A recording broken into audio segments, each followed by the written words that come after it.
만점자의 눈! 반갑습니다 여러분, 만점자의 눈입니다. 오늘은 개포고등학교 중간고사 시험지를 가지고 리뷰를 한번 해보도록 하겠습니다.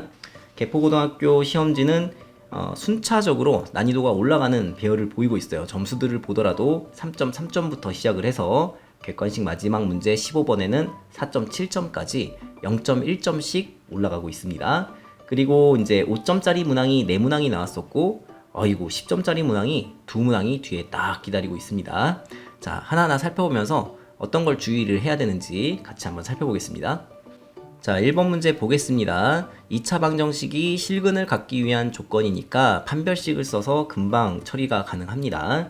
자, 2번 문제도 우리 전개식에서 우리가 원하는 개수들을 이제 구해낼 수 있느냐, 간단한 계산 문제가 될 것입니다. 필요한 부분만 쳐다보면 돼요. 자, 3번 문제는 곱셈공식 변형을 할 줄 알아야 돼요. 단순 계산 문제니까 어렵지 않습니다. 자, 4번은 이제 복소수 계산 문제입니다. 그래서 복소수의 성질에 따라 정확하게 계산을 해주면은 크게 어렵지 않을 거고, 자, 5번 문제는 복소수의 주기성을 이용하는 문제네요. 이것도 실수 없이 정확하게 복소수의 주기성을 이용해서 문제를 풀어주면 되겠습니다. 6번 문제는 이제 나머지 정리 문제인데, 이거를 그냥 항등식으로 만들어서 풀 수가 있어요. 그게 더 빠를 수 있습니다. 그래서 제가 풀이를 2가지를 소개를 해드렸으니까 이제 살펴보시면 될 것 같고, 자, 7번 문제는 유리수 개수가 주어져 있으니까 우리가 혈내근 관계를 쓸 수가 있어요. 그래서 근과 계수 관계를 이용하면은 fx식을 완성할 수 있을 거고, 그걸 통해서 우리가 f1을 또 구해낼 수가 있겠죠. 8번은 조금 생각을 해줘야 돼요. 그래프를 직접 그려서 주어진 범위에서 최대와 최소를 따질 수 있는 능력이 필요합니다.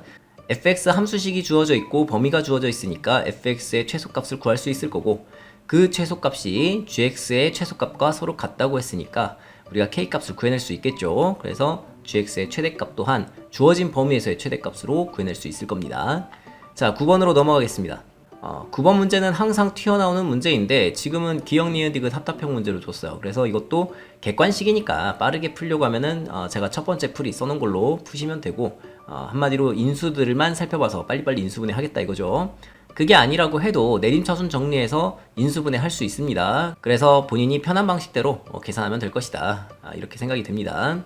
자, 10번 문제는 문제 푸는 연습이 안 돼 있는 친구들은 좀 힘들 수 있고, 문제를 좀 많이 풀어봤으면 이런 문제는 충분히 연습을 했을 거예요. 그래서 p에 x 플러스 1을 넣어줘서 식을 좀 정리를 하게 되면은 우리가 나머지 정리를 쓸 수 있는 근거가 생깁니다. 그러면 p-1이 마이너스 4가 나오고 p3도 마이너스 4가 나오는 걸 우리가 알 수 있으니까, 그걸 바탕으로 해서 주어진 px식에다가 대입을 해서 정리를 하게 되면 a, b에 대한 연립방정식을 풀 수 있습니다. 중학교 2학년 문제가 돼요. 그래서 a, b 다 구하고 난 다음에 px 완성시켜서 나머지 정리 써서 문제를 풀면 되겠죠. 자, 넘어가겠습니다. 자, 11번 문제는 이게 항등식이니까 주어진 조건에 맞게 최고차항 개수부터 그리고 상수항까지 하나하나 살펴주시면 됩니다. x값에다가 적당한 수치를 대입을 해가면서 개수 비교법으로 풀어주시면 될 것 같아요. 자, 12번 같은 경우는 문제 푸는 연습이 좀 안 돼 있는 친구들은 또 비주얼에 힘들 수 있습니다.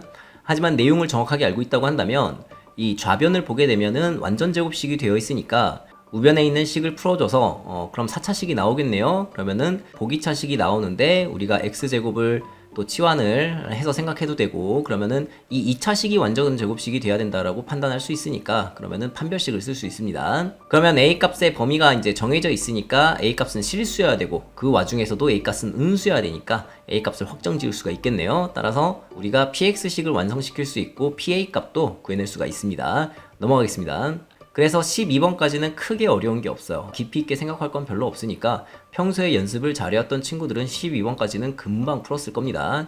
자, 이제 13번 문제 보겠습니다. 자, 13번은 우리 2차 함수가 주어져 있는데 값을 구하라고 하니까 식을 완성을 해야 돼요. 근데 2차 함수의 식을 세우는 방법은 크게 3가지가 있습니다. 뭐 전개식을 이용하든가, 아니면은 인수정리를 이용하든가, 아니면은 뭐 표준형을 만들어서 한다든가 그런 행동을 하게 될 텐데, 지금 같은 경우는 최고차항 개수를 모르니까 최고차항 개수를 미지수로 둬서 2차 함수식을 만들고, 그 다음에 가나 조건을 이용을 하게 되면은 그래프 상태를 우리가 파악할 수 있으니까 이걸 바탕으로 우리가 fx식을 만들 수가 있습니다. 그럼 fx식을 만들고 난 다음에 이제 다조건을 이용을 하게 되면은 우리가 이제 k는 못 구하는데 p는 구할 수 있어요. 그래서 fx식을 얼추 만들 수 있고, 중요한 거는 함수값에서 함수값을 빼는 거니까 K 값이 사라집니다. 그냥. 그래서 값이 나온다는 거. 그렇게 이제 생각하시면 될 것 같아요. 자, 이 문제는 얼마든지 더 어렵게 만들 수가 있는데, 예를 들어 최대값을 구하라, 최소값을 구하라, 뭐 이런 식으로 만들 수 있습니다. K 값을 변형시켜갖고. 근데 그렇게까지 꼬진 않으셨네요. 그래서 간단하게 계산이 된다. 이렇게 말씀드립니다. 자, 넘어가겠습니다. 자, 14번 문제는 형태만 보면은 좀 어려워 보여요. 그리고 내용도 정확하게 알아야 되니까 제가 별표 치겠습니다. 자, 40 이하의 두 자연수 mn에 대하여 이런 사실 두 복소수가 이렇게 연계되어 있는 것들은 기출문제나 타 학교 기출문제나 아니면은 모의고사 문제나 아니면 좀 심한 문제 푸는 걸 연습했던 친구들은 많이들 연습해봤던 형태입니다. 안 돼 있으면은 좀 힘들 거예요. 중요한 거 또 나오죠. Z분의 바제트가 실수가 되도록 하니까 이것도 이제 실수의 성질을 쓸 수가 있어요. 그래서 이것을 이용을 해야 될 거고, 또 놓치면 안 되는 게 이 Z는 허수입니다. 허수라고 미리 알려줬어요. 그래서 다음 조건에 맞도록 Z값을 좀 설정을 해주게 되면은 Z값이 나올 수 있는 것들이 두 가지밖에 없습니다. 마이너스 2i랑 2i 이렇게 될 텐데, 그것이 나올 수 있도록 mn을 좀 찾아주게 되면은 그 표를 만들어서 확인할 수가 있고, 거기서 m 더하기 n의 최대값을 구하라고 하니까 우리가 구해낼 수가 있겠죠. 그래서 이 문제는 내용을 정확하게 알고 있어야 되고, 그리고 미리 이런 문제를 풀어봤던 경험이 있다라고 한다면 더더욱 쉽게 풀 수 있었을 거고, 그렇지 않는다 할지라도 복소수의 주기성을 이용을 해서 생각을 해주면은 충분히 생각해서 풀 수 있는 문제 아니었나, 그렇게 생각합니다. 자, 15번 문제로 넘어가겠습니다. 자, 15번은 객관식 중에서 제일 어려웠던 문제였어요. 그래서 항상 얘기하는 거지만 문제 상황이 이해가 안 되면 도표를 이용해라. 그림을 그리거나 표를 만들어서 문제 상황을 이해해라. 이렇게 말씀을 드리고, 지금 정삼각형 나오고 있으니까 정삼각형 그림 그리는 거예요. 그래서 필요한 그림들을 그려서 도형의 성질들을 적극적으로 이용해야 되겠죠. 우리 정삼각형 하면은 각도가 60도인 거, 특수각들에 대한 정보들을 주니까 그것도 적극적으로 활용해야 되고, 삼각비도 활용해야 되고, 한마디로 중학교 3학년 내용들을 좀 알고 있어야 됩니다. 그리고 내심에 대한 거, 이런 것들은 중학교 2학년 2학기 때 배우는 거예요. 그래서 다시 한번 수학은 누적학습이구나, 본인이 이 문제 틀렸으면은 지금 중등 과정이 조금 문제가 있다, 이렇게 생각하셔야 됩니다. 그래서 삼각형의 넓이들을 우리가 표현을 할 수가 있습니다. 그래서 미지수를 좀 현명하게 쓸 수 있어야 되는데, 우리가 삼각비를 쓰는데 큰 어려움이 없도록 그러한 수치를 잡아주면 되고, 따라서 저 같은 경우는 DE가 A니까 그 녀석의 절반을 X라고 잡아서 그렇게 해서 이제 관찰을 했습니다. 그게 훨씬 더 편하기 때문에. 그래서 X에 대한 함수를 만들어 주게 되면은 그걸 가지고 최대값을 구해낼 수는 있는데, 문제는 이게 쉽지가 않아요. 뭐가 쉽지가 않냐면 계산력이 굉장히 요구가 됩니다. 인수분해 잘해야 돼요. 인수분해 잘해야 되는데 그게 연습이 안 되는 친구들은 보기 힘들 거다, 이런 생각이 듭니다. 그래서 모르는 수치는 적극적으로 문자를 쓰시고, 문자를 썼으면은 문자를 줄여나가는 방향으로 식을 정리를 해야 되는 거고, 인수분해 또는 곱셈공식 적극적으로 활용하셔서 식을 간단하게 만들어야 된다. 그리고 목적의식을 갖고 움직여야 되는데, 우리는 최대값을 구하는 건데, 우리 최대값을 다룰 수 있는 방법은 지금 배운 방법으로는 하나밖에 없습니다. 함수를 만들어서 푸는 방법. 그래서 x에 대한 함수를 만들어야 되겠구나, 이런 목적의식을 가지고 x에 대해서 정리를 할 수 있도록 하셔야 됩니다. 자, 단답형 문제입니다. 16번 많이 봤던 문제입니다. 복잡한 수의 계산 안 나오면 이상한 거, 그래서 치환해갖고 우리가 공부했던 곱셈공식 또는 인수분해 공식을 이용을 해서 간단하게 만들어서 수의 계산으로 돌려줘서 문제를 풀면 되는 거고, 자, 17번도 접한다고 되어 있으니까 판별식을 써주는 건데, 주의해야 될 거는 이사분면에서 접합니다. 따라서 K값의 범위가 정해지게 되니까 K값도 하나로 확정할 수 있을 거예요. 그러면은 이제 A, B도 다 구할 수 있겠죠. 자, 넘어가겠습니다. 자, 18번은 뭐 전형적인 나머지 정리 문제인데, 뭐 풀이 방법이야 다양할 수 있겠지만 그냥 보자마자 생각나는 대로 풀었습니다. 그냥 뭐 한다? 항등식으로 풀었다. 간단하게 GX 구해낼 수 있고, G1 값도 다 표현이 가능하다. 자, 19번 문제입니다. 비주얼적으로 엄청 어려워 보이죠? 난이도도 실질적으로 보면은 제일 어려워요. 하지만 또 그렇게 어려운가 생각하면은 이것도 그냥 시키는 대로 하면 되는 거라, 항상 이야기하지만 문제 상황이 이해가 안 되면 도표를 그리면서 관찰하는 거예요. 자, 우리 최고 차항 계수가 1인투 2차 함수 fx하고 gx에 대하여 이렇게 돼 있는데, 두 녀석을 곱해서 0이 된대요. 그런데 이 녀석에 서로 다른 모든 실근을 작은 수부터 크긴 순서로 나오려면 마이너스 알파, 0 알파 이렇게 3개만 나온다고 하니까 x축하고 만나는 교점이 3개밖에 안 된다는 거고, 그러면은 그림을 적당하게 생각할 수 있겠죠. 어떤 그림이 돼야 되는가. 그 다음에 gx하고 fx가 한 점에서 만난다. 이거는 둘이 최고 차항 계수가 똑같기 때문에 그래프 공률이 똑같으니까 한 점에서만 만나게 만들 수 있습니다. 자, 그렇게 이제 그림을 그리시면 돼요. 그 다음에 새롭게 정의된 함수 hx인데 구간에 따라서 fx 그래프를 타고 갈지 gx 그래프를 타고 갈지 정해주면 되는 거고, 자, 그래서 hx랑 이 hk는 이거는 상수함수겠죠. k 값이 상수니까. 그러면은 이 상수함수가 서로 다른 모든 실근의 개수가 3개가 되도록 하니까 이것도 상수함수 그래프를 적당하게 위아래로 움직이다 보면은 관찰되는 곳이 2군데밖에 없기 때문에 금방 파악이 됩니다.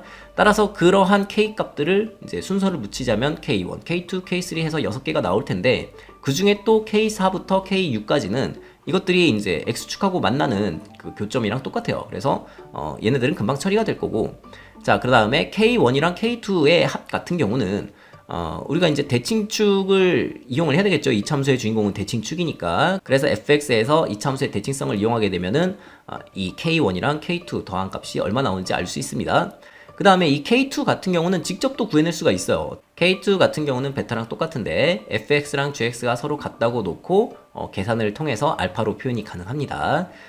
중요한 건 k3가 될 것 같아요. k3를 구하려면은 알파에서 베타만큼 뺀 만큼 이제 이동을 해야 되는 거니까 베타를 알파로 표현을 했고, 따라서 우리가 K3도 알파로 표현이 가능합니다. 따라서 이것을 정리하면은 알파가 나옵니다. 따라서 베타도 구할 수가 있어요. 그러면은 이제 F의 알파 플러스 베타 그리고 G의 알파 플러스 베타 값을 직접 구해낼 수가 있겠죠. 자, 그래서 지금 5점짜리 네모낭을 다 풀어봤는데 19번이 가장 난이도가 있었어요. 그래서 시간 배분을 할 때 좀 주의를 하셔야 될 것 같습니다.